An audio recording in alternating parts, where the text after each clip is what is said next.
Alhamdulillah.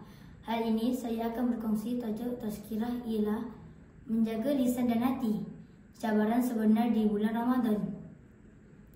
Ramadan bukan sekadar menahan lapar dan dahaga, tetapi juga menahan diri daripada perkara yang boleh mengurangkan pahala puasa.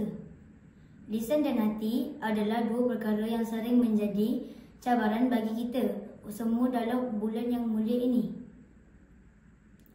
Lisan ujian besar dalam Ramadan. Rasulullah SAW bersabda, barang siapa yang tidak meninggalkan perkataan, dusta dan perbuatan keji, maka Allah tidak berhajat dia meninggalkan makan dan minumnya. Hadis riwayat Al-Bukhari.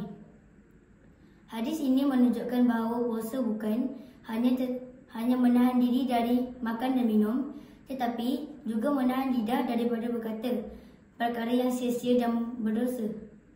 Itu saja perkongsian saya pada hari ini. Terima kasih.